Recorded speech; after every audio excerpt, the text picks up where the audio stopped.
Okay, it's time to get going on section 10A.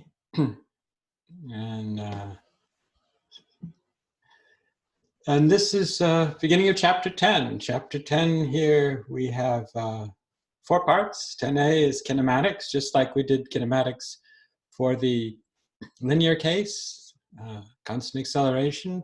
We'll do it here. 10B is dynamics, Newton's second law, but in the rotating form.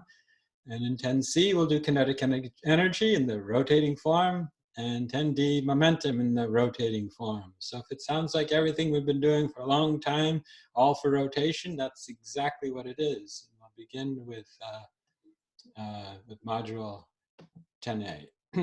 So this is what we had before, and we talked about uniform circular motion. We had the linear variables, displacement, velocity, average, acceleration, average. Angular, we talked about radians, the distance along the circle. Velocity was d theta dt, and acceleration is delta omega delta t. The conversion factor is basically consists multiplying by r. These are all the radial components. But here we've got one more component that we know in the acceleration. To keep it going in a circle, we needed that centripetal acceleration. We did lots of problems on this. V squared over r, or if you use the V equals r omega, it's r omega squared. So that is our beginning point. So wherever we had a x or delta x, that's the top row, we now have an r delta theta. And if r stays the same, we've got an angular acceleration equation for delta theta that looks just like the delta x one. The same for omega replacing v and alpha replacing a. The centripetal part won't come into that because it is it's perpendicular to the rotation, so to speak. That was important in Newton's laws, these, but not particularly here. Now, the other thing to keep in mind is that the angles all have to be in radians. That means a lot of 2 pi's, because it's 2 pi radians per rotation. So now we go to rolling without slipping, and I'm going to hop over to my other. Okay, so here we are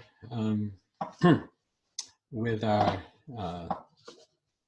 sort of a picture here. We're going to talk about rolling.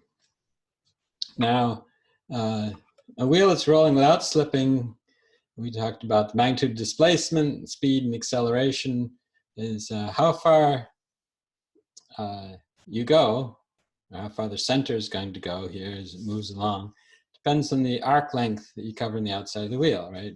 We did this before. If you go we've gone a certain distance, as you're spinning around, that's a certain angle that corresponds to an arc length.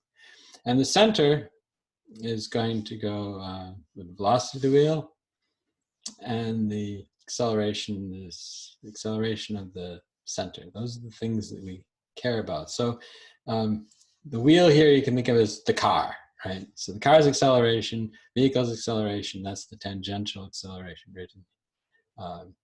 And here, and so on. V wheel, all about there. And then the center, it turns out, is going to give you the same as V wheel. There's a reason for that. This is sort of the rotating idea.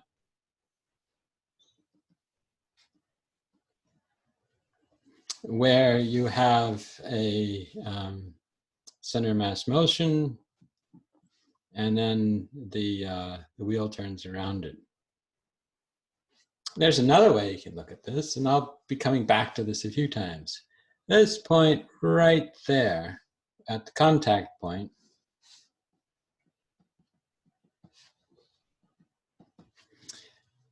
is not moving.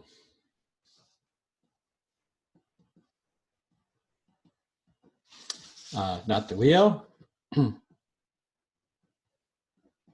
not the ground. I guess the ground you'd kind of figure, but this point of the ground is less slipping. And this is the no slip part. That's where the no slip comes in. And so you can think of this as instantaneously, the whole wheel is rotating around this point, right? It's just the whole thing is just instant. But then, of course, the next instant, you're now over here or there, and you're rotating around that point. The next instant, you're rotating around the next point. So this is true as an only instantaneous point, but it emphasizes that the contact point isn't moving. And so if you think about that, the center part here is moving at a certain speed, and the top is moving at twice that speed because it's twice farther away. That's linear motion, right? Which is two-part. One is how much the center is moving, and then how much you're rotating about the center. So center plus v wheel, it's at the top here, gives you twice. Now at the bottom here, well, okay, the v wheel part is going that way on the bottom, center's going that way, it adds up nothing. That's what we've got. And then on the sides here, you've got center moving that way, wheel going that way. This point is actually going downwards like this. That's how it rolls, right? Because the whole thing moves over as it goes down. So think about those two different pictures of what's going on for a wheel of motion, and I think you'll understand a lot more. We'll come back to this later on. But for now, let's do some of these rotational kinematic equations. And you still have to watch those pre-class videos, and you saw some of these things before. And what we're doing here is looking at a table saw blade, right? So it's got a radius of 6 inches, right? So that's our R, 2.54 centimeters. It has a maximum angular speed of 3,000 RPM. That's the maximum. When it's turned on, it takes 0.2 seconds to reach that speed with constant acceleration. Okay, so how do we do problems like this? How do we do any problem like this in constant acceleration? Delta theta, omega naught, omega, alpha, and t, just like delta x, v naught, v, a, and t. And which ones do we have? Well, we don't have omega naught. It's turned on, right? So that's omega naught is equal to 0. We put that in here, and it's in radians per second. Remember, that's 1/seconds because radian is that non-unit. Omega here is the final one. Well, that's just 3,000 RPM. So let's put that into radians per second as we should. So it's 3,000 rotations per minute, right? The per is a divide, rotations per minute, or revolutions per minute if you prefer. And now you can say one rotation is 2 pi radian,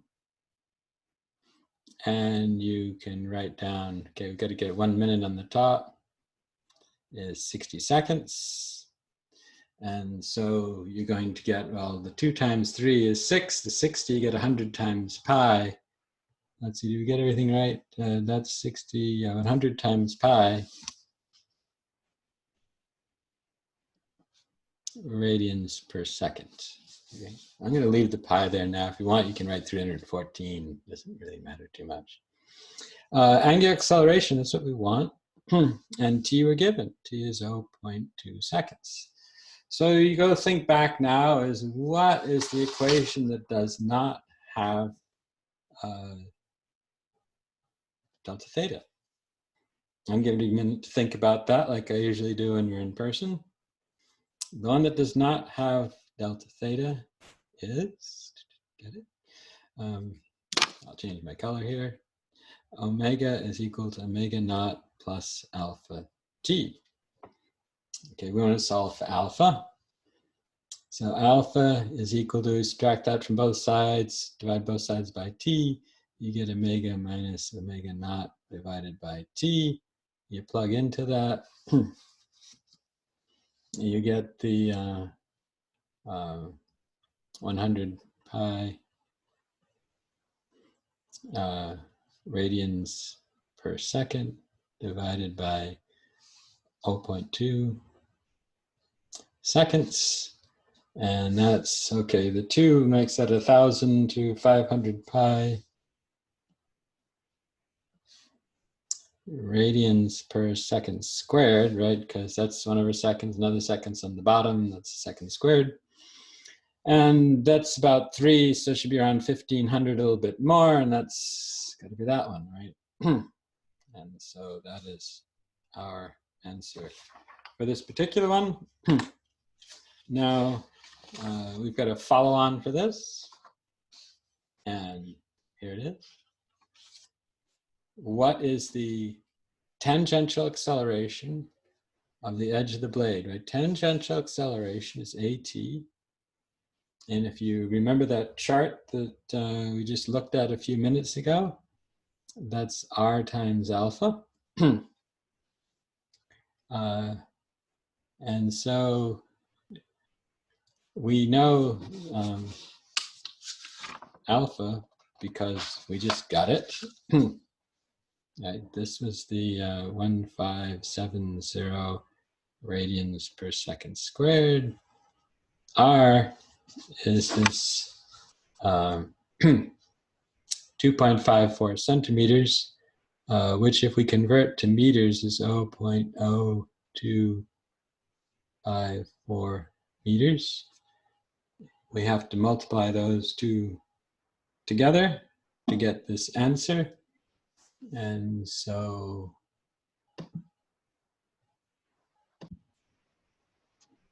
okay, so the R, in fact, is this times 6, because it's 6 inches, and this is the conversion, not the radius. And the edge here means we use all 6 inches. And so if we plug these in and turn the crank on the mathematics, we ended up with 239 meters per second squared, right? Meters times divided by second squared, that's this one. So that's, you have to be able to do this. 2 things. First, you need to be able to use these, same as you use the old-fashioned ones for linear. Second, you've got to have all these conversion factors just ready to go. And we can, by the way, I could very well ask you, what is the centripetal acceleration of this thing, right? And so how would we answer that, right? A centripetal is equal to V tangent squared over R. And that V tangent, of course, is R times, well, it's V tangent is R times omega. So it's R squared omega squared divided by R, which is omega squared over R. And of course, I need to then have a, so this would be the AC at the final case, which is our 3000 RPM. Then we convert omega and plug in. I'll leave that to you because we didn't have all that much time. I could take longer, I suppose, because we're recording, and you can watch double time or 1.5 time, but I'll let you do that on your own. And we'll start another one. This is a bicyclist. 21 meters per second, slows with a constant acceleration. Okay, so you better underline this. Constant acceleration, 14 meters per second over 5 seconds. So bike's wheels have a radius of that. How many of the revolutions do the wheels make over this period? Okay, how many revolutions is equal to delta S over the distance. Actually, it's not quite. No, it is sort of. So it's how far we actually went around. The other way you could think of it as delta S is, maybe this is not the best. Well, I guess it's fine. So delta S over the distance, but this is the way we've been doing this, R times delta theta over the distance. I actually have to convert this, but maybe that's something we should do sooner rather than later. Okay, the problem is that we don't quite know that distance. So let's start off as a standard problem. Okay, constant acceleration. So we're going to try it in, because we're given this radius and so on, we're going to use the angular methods. And so we write them down, delta theta, going to come up anyway, omega naught, omega, alpha, and time. Okay, what do we have?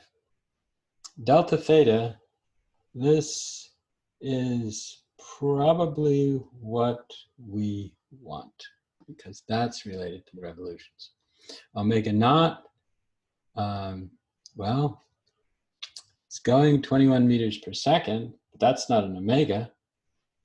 What omega naught is 1 over the radius times v naught, which is 21 meters per second over the radius, 0.7 meters. And that gives us 30 radians per second. Omega, again, 14 meters per second is 1 over r times v, which is 20 meters per second. It's gone 2/3, right? So it's pretty obvious. Alpha here, we don't know alpha. Put a little x there. And t, we're given as 5 seconds. So we want the equation without alpha in it. If you take a look for the equation without alpha, you get delta theta is equal to 1/2 omega plus omega naught times t. And we can sum those two up, get 50, and put in the 5 equals 1/2.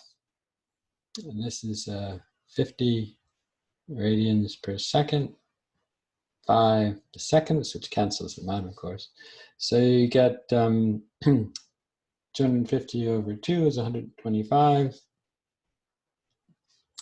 radians. And we want revolutions, so we'll convert that to the number of revolutions here is equal to 125 radians, and there's 2 pi radians per revolution. So the radians, which aren't a unit anyway, cancel out, but it's good to help us get that to cancel out. And if you do that division, you get this one. So that's our answer for this. Let's see, what else do we have to do here? That was about all I have for this one. So we're going to call it a quits here. See you next time.